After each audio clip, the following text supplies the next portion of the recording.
Masya Allah, paling senang kalau punya anak penyejuk hati ya Ustadz Maulana ya. Insya Allah Yang ya. menyejukkan hati kita, membahagiakan diri kita. Amin. Nah benar nggak Ustadz? Katanya kalau kita gemar membaca Al-Quran, itu malaikat tuh sering loh datang ke rumah kita.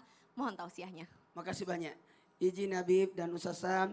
Bismillahirrahmanirrahim.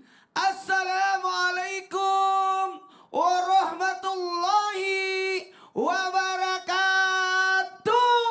Waalaikumsalam warahmatullahi wabarakatuh.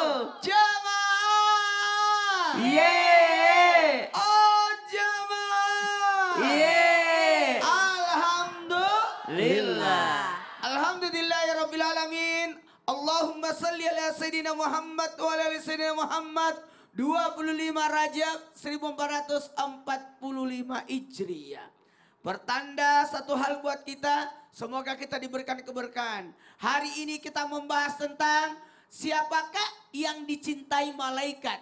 Maka bersifatlah malaikat. Malaikat itu senang kalau orang baca Quran. Sampai 3 tahun baru turun lagi Quran setelah malaikat Jibril berhenti dulu sejenak. Istirahat untuk tidak bawa wahyu. Ternyata malaikat itu suka kalau kita baca Quran. Kenapa? Datang ke rumah kita, rumah yang dipenuhi Quran, bacaan Quran. Tidaklah suatu kaum berkumpul di satu rumah, Allah membaca asma Allah, membaca kitabullah, menyebut-nyebut nama Allah. Karena Quran itu Allah sedang berdialog dengan kita. Kalau kita sholat, kita yang berdialog. Maka pada posisi ketika kebaca Quran, datang malaikat. Datang malaikat.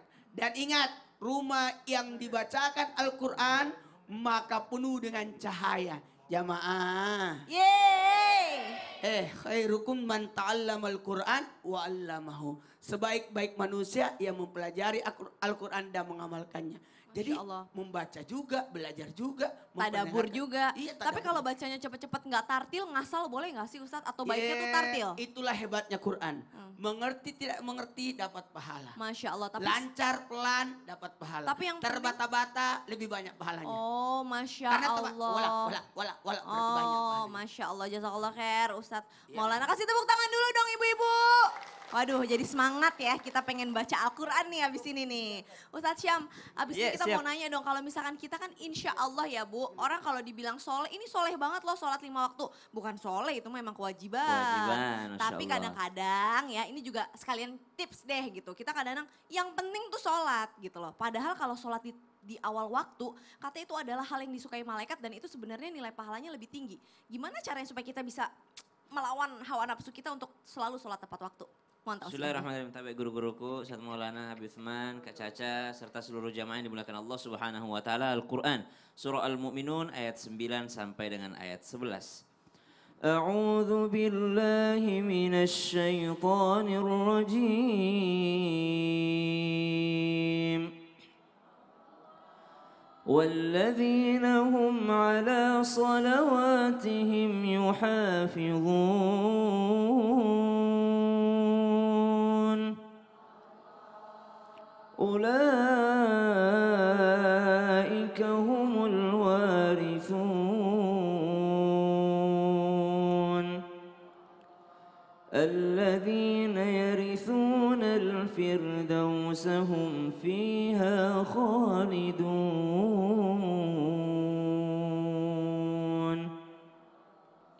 Di antara orang-orang yang termasuk di antaranya mereka yang sukses dan beruntung sebagai orang beriman, di kategori selanjutnya adalah mereka yang yuhafizun ala salawatihim. Artinya mereka adalah orang-orang yang senantiasa menjaga salatnya. Di ayat yang lain maka ada dinamakan tafsir Al-Quran bil Quran. Memaknai Al-Quran dengan ayat yang lain. Yang mana itu yang menjaga salat? Allah tekankan di dalam Al-Quran. Hafidhu ala salawati was salatil wusta. jagalah solatmu, yaitu solat 5 waktu. Yang mana yang lebih penting lagi untuk lebih utama lagi dijaga? Ternyata ada solatil wusta di sini disebutkan. Maka ulama menafsirkan solatil wusta adalah solat asar. Maka solat asar mempunyai keutamaan yang luar biasa daripada solat-solat yang lainnya. Bukan berarti yang lain tidak penting, akan tetapi ada beberapa solat yang disebutkan oleh Allah Subhanahu wa taala, termasuk diantaranya solat asar. Di hadis yang lain Nabi SAW menjelaskan tentang keutamaan solat Isya. Kemudian di hadis yang lain Nabi menyebutkan keutamaan daripada sholat subuh. Maka ini adalah bagaimana seseorang menjaga perihal awal waktunya. Karena sesungguhnya para malaikat yang berganti tugas mengiringi seseorang, mengiringi manusia. Ketika mereka berganti tugas, yang shift malam akan bertemu dengan malaikat yang shift siang. Dan mereka bertemu di waktu-waktu sholat, wabil khusus sholat subuh dan sholat asar. Dan mereka akan bertanya dan melapor kepada Allah Subhanahu wa taala. Allah bertanya kepada mereka, sedang apa hambaku kau tinggalkan? Maka mereka pun menjawab, saya meninggalkan mereka dalam keadaan sholat. Sedang apa mereka kau datangi? Saya mendatangi mereka dalam keadaan sholat ya Allah. Berarti malaikat yang mendatangi kita bukan hanya memberikan dan datang semata, akan tetapi memberikan laporan yang begitu baik dan begitu indah kepada Allah Subhanahu wa taala tentang keadaan manusia yang dia datangi dan dia tinggalkan. Wallahu taala a'lam. Masya Allah, ayat yang salah satu yang paling saya ingat adalah jadikanlah sholat dan sabar sebagai Penolongmu. kenapa sholat digandengkan dengan sabar tuh Ustaz Syam? Karena banyak orang sholat tidak sabar. Oh gitu, Subhanallah, buru-buru. Buru-buru. Mikir abis ini masakan gimana ya gitu. Subhanallah. Baiknya fokus gitu ya. Siap. Jazakallah khair Ustaz Syam. Kasih tepuk tangan dulu dong Bu. Luar biasa, ternyata dalam setiap sholat itu ada keutamaannya. Jadi kita harus serius dalam setiap sholat ya insya Allah. Nah sebelum kita lanjut belajar bersama dengan guru kita saksikan dulu yuk tayangan yang berikut ini.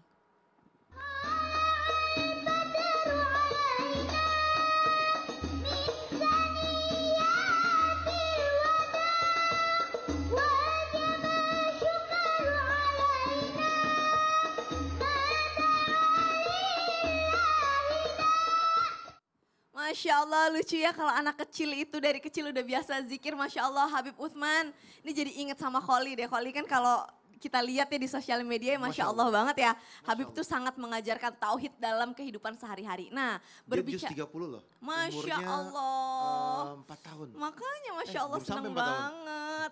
Nah kalau berbicara tentang selalu mengingat Allah atau berzikir. Ada gak sih Bib Lupa. zikir khusus nih ya. Zikir khusus yang memang itu bisa membuat malaikat suka sama kita. Habib masih ngitung anaknya umur berapa ya? Tahun. 4 tahun Masya Allah. Silakan Habib. Akhir apa aja Ustaz Syam, Ustaz Maulana. Bismillahirrahmanirrahim. Assalamualaikum warahmatullahi wabarakatuh. Waalaikumsalam warahmatullahi wabarakatuh. Umurnya 3 tahun mau 4. Masya Allah, ya sama kayak Kasia sama-sama. Alhamdulillah. Alhamdulillahirabbil alamin wassalatu wassalamu ala sayyidina wa nabiyina maulana Muhammadin wa ala alihi wa sahbihi ajmain amma ba'du. Segala puji bagi Allah Subhanahu wa taala yang telah memberikan kita nikmat iman, nikmat sehat wal afiyah, yang insyaallah penonton di rumah, penonton di studio mendapatkan ilmu yang bermanfaat dari guru-guru kita, bisa diamalkan dalam kehidupannya sehari-hari. Ya Allah, ya Rahman, ya Rahim. Jadikanlah hari ini penuh dengan berkat dan ridhamu. Amin ya rabbal. Allah Subhanahu wa taala berfirman dalam Al-Qur'an, "Alladzina amanu wa tatmainu qulubuhum bi dzikrillah." Alla bi dzikrillah tatmainul qulub.